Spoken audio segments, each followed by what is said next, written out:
The night of my 25th birthday, I stood outside my own front door, barefoot, shivering, wrapped in a sweater that wasn't even mine, while music thumped behind the walls I'd spent 2 days cleaning. Inside, strangers danced on my couch. Someone had poured vodka into my wine glasses. Another was DJing from my Bluetooth speaker, replacing the soft jazz I'd carefully curated with something that sounded like a robot having a panic attack.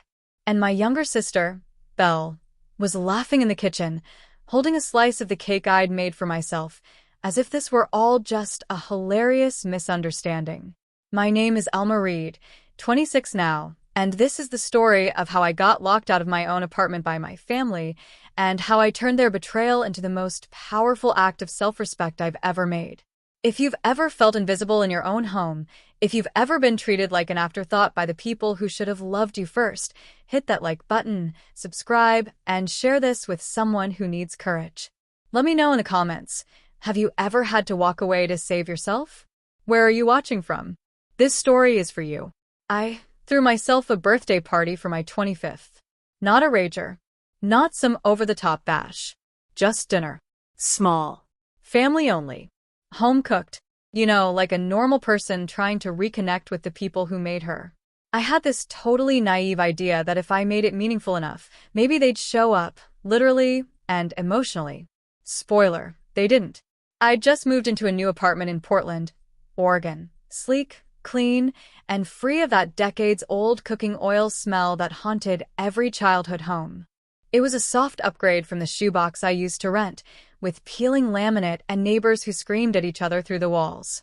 I scrubbed it for 2 full days like a real estate agent was coming for a photo shoot. Candles. Cloth napkins. Actual glassware, none of it from a gas station promotion. I cooked short ribs from scratch, my mom's favorite, because apparently I still thought that would mean something. Dinner was set for 6. At 6:05, the short ribs were going cold, and I was standing by the window like a Labrador, waiting for someone to come home. 6:10, I called my mom. She answered with that bright, apologetic voice she uses when she's about to do something objectively awful, but doesn't want to be held accountable for it. "Oh, sweetheart, we forgot to tell you. We have tickets to the opera tonight. Non-refundable. So you're not coming. Rain check." "Okay," I said. "Love you." "Love you." "Sure. Just not enough to reschedule your night of fancy singing." I didn't bother calling my dad. He was either already in his seat or pretending not to know what day it was.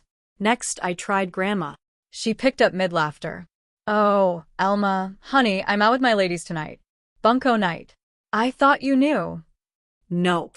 But hey, nothing says beloved granddaughter like being ditched for a dice game and spinach dip." "I'll see you at Emily's on Saturday," she added cheerfully. Emily, the golden child. She probably gets custom gift baskets just for remembering to breathe. By 6:30, I was staring at a perfectly set table, candles flickering, food untouched, all dressed up in a clean apartment filled with silence. But wait, it gets better. Belle texted me at 7:58 p.m. Bringing a few ppl. Hope that's okay. Spoiler. It was not okay. But oh, right. She showed up at 8:15 with 10 people, 10 strangers.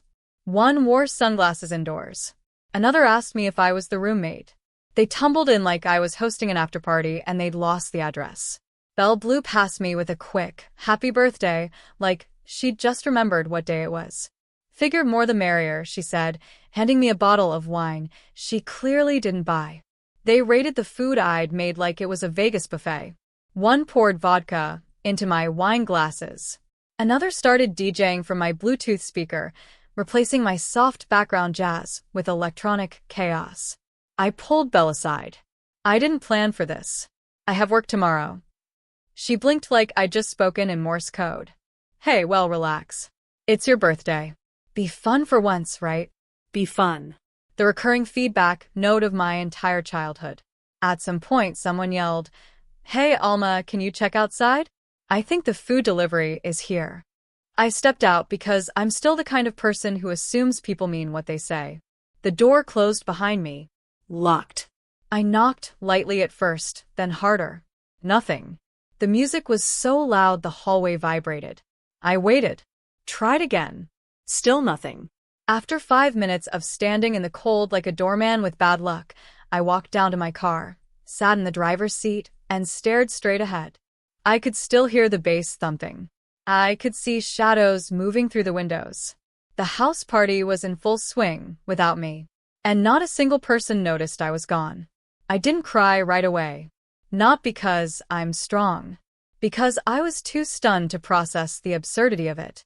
I threw a dinner for the people who raised me, and ended up locked outside my own apartment by people who didn't know whose name was on the lease.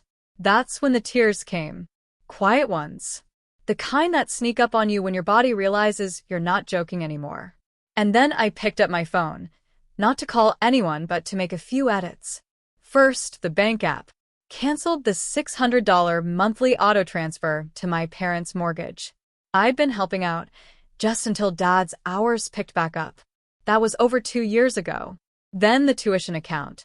I'd been co-paying Belle's grad school tuition since she decided media studies was her calling. Paused the payment. Then clicked. Permanently withdraw support. I wasn't angry. Not yet. Just crystal clear. They didn't forget me.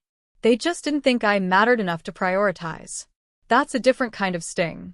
I sat there until the music faded. Until the house got quiet. Until my candles burned out inside, and my birthday died quietly outside. But something shifted in that car. They thought it was just a party. What they didn't realize was that they'd handed me a match and pointed at the bridge. The morning after the party, I stepped back into my apartment like a guest walking into the aftermath of someone else's bad decisions.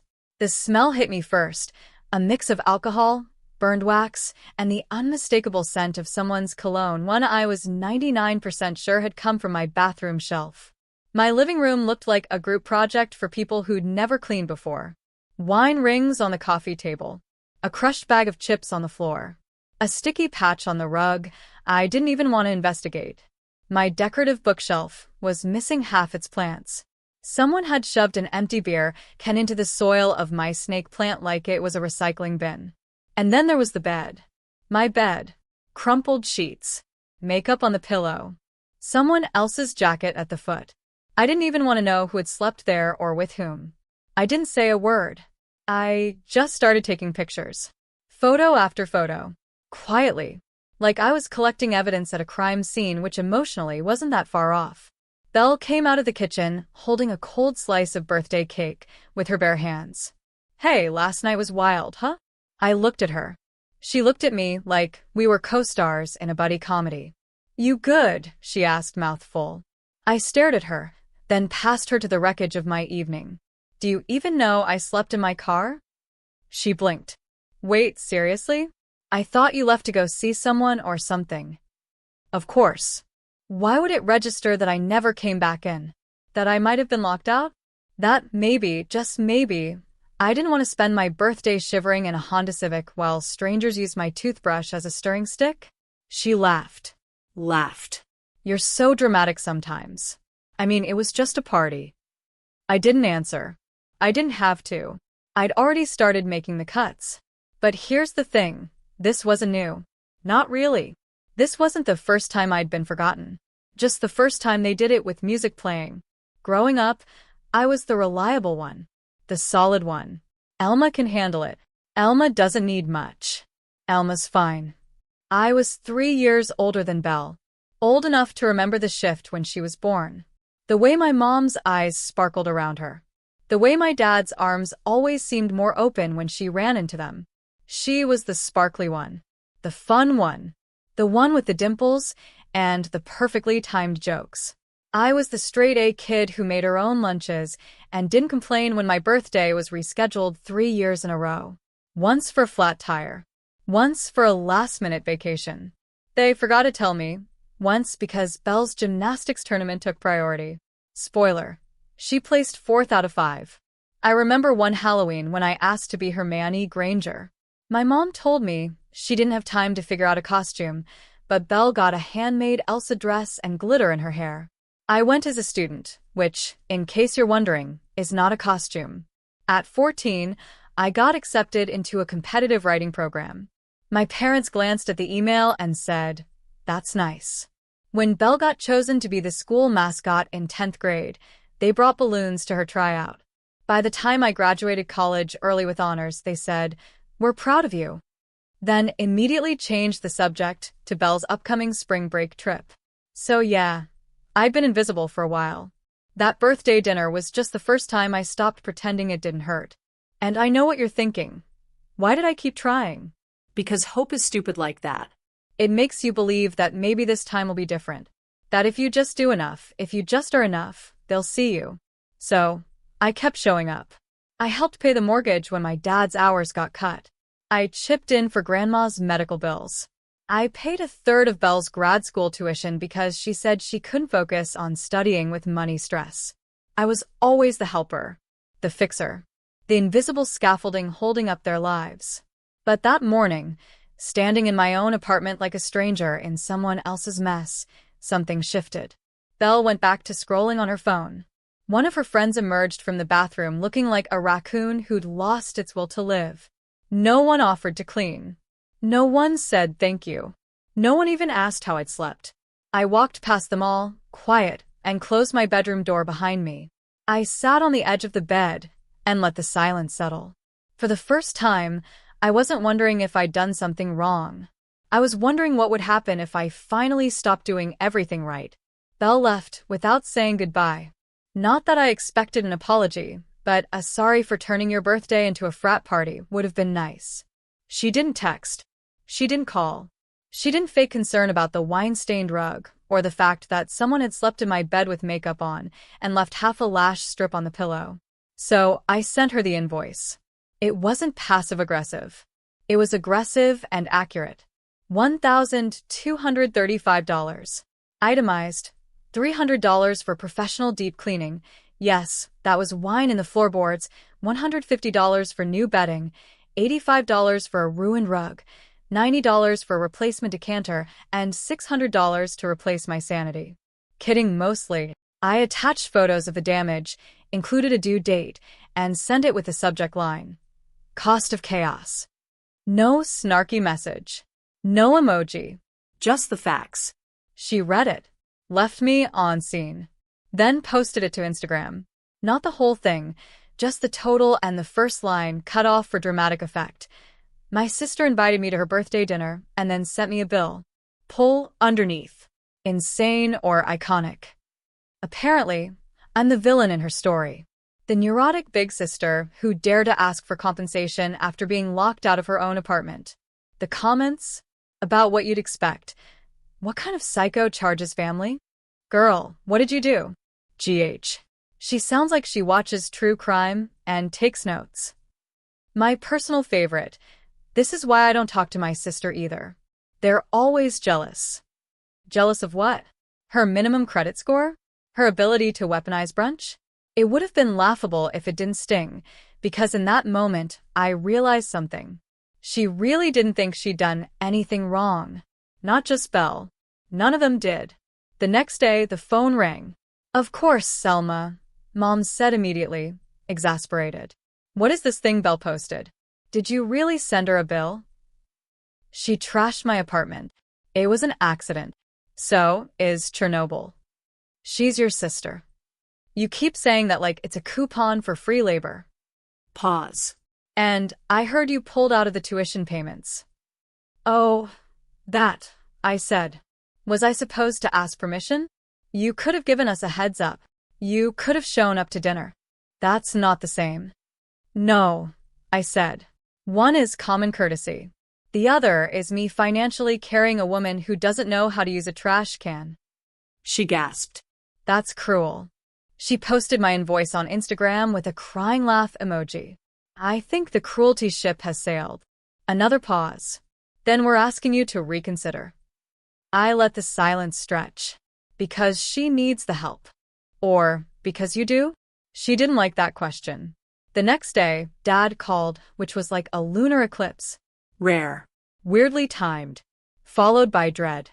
You know your mom's upset. She usually is. We might have to cancel our trip to Arizona. You know that, right? Right, I said. Because I stopped covering your mortgage. Beat. We relied on that, he said. And for once, he didn't sound angry, just tired. You weren't expecting me to grow a spine. He sighed. You're making this all about money. No, I said. I'm making it about respect. Another pause. You're throwing away your family over a bad night. That's the thing, I said. It wasn't just a bad night. It was the final one. Then came Belle. She didn't call. She just showed up. Hair messy. Hoodie oversized. Phone in hand. I opened the door and leaned against the frame. Hey, she said. I waited. I got dropped from the tuition plan. I'm behind on rent. Now I have to get a job. Like an actual job. I raised an eyebrow. That's usually how it works. I've never worked during school before. And I've never been locked out of my own apartment before. We're both experiencing growth. She narrowed her eyes. You're punishing me. No, I said. I'm just not volunteering for more damage. She stared at me like I was speaking a different language. Maybe I was, because I was speaking in limits. Boundaries. Things she'd never been asked to understand before. I don't have time for this, she muttered, then turned and walked away. Good. I didn't either. That night, I sat on my freshly cleaned couch in my freshly cleaned apartment and finally breathed. I wasn't waiting for another apology. I wasn't hoping they'd text me first. I wasn't checking social media for vague insults about cold-hearted sisters. I was just alone. But for the first time, it didn't feel lonely. It felt like mine. The notification came at 3 a.m. Your card was used for a $2,438 payment at PNW Tuition Services. I stared at it, assuming it was a delayed charge, but the number didn't match any invoice. And I definitely hadn't approved a payment at 3 a.m. Then it hit me. Belle. I'd forgotten that card was still linked to her school's portal. Rookie mistake. She didn't ask. Didn't warn me. Just logged in and used my account like it was her personal emergency fund. She didn't just cross a line. She lit it on fire. By noon, I was sitting in a plastic chair at the precinct, filing an official report for unauthorized use of my credit card. I also handed over the photos and itemized damage list from the party I never wanted. It wasn't petty. It was necessary because if no one else was going to draw the line with her, I would. She called the next day. Unknown number. I only picked up because I thought it might be the bank. Elma. Her voice cracked. I'm at the police station. They called me in. They said you reported me over the tuition payment. Correct. You could have just asked me to pay it back. You didn't have to do this. You didn't ask when you took it. Pause. Full meltdown. I didn't know what else to do. I couldn't get the payment through in time. The school said I'd lose my spot. I couldn't go back to working the cafe. Elma, I was exhausted. I couldn't study. My friends all ditched me because I was always working and tired. I was falling behind, and she choked. I didn't know what else to do. It was the most honest thing she'd said in years. And still, I didn't flinch. You stole from me, I said.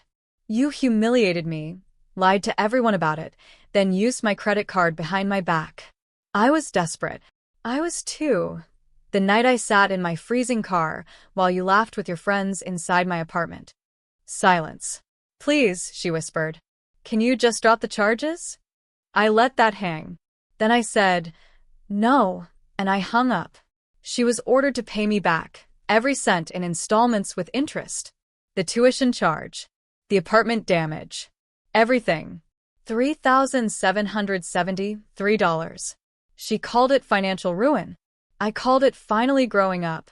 A week later, my parents showed up uninvited. Of course, that was the family brand. I opened the door. Saw them both. Mom with her judgment face loaded. Dad behind her like backup muscle with a mortgage. We need to talk, Mom snapped. Not really, I replied. She walked in anyway. Dad followed, arms crossed, jaw tight, like someone had dared him to parent for once. I can't believe you reported your own sister to the police.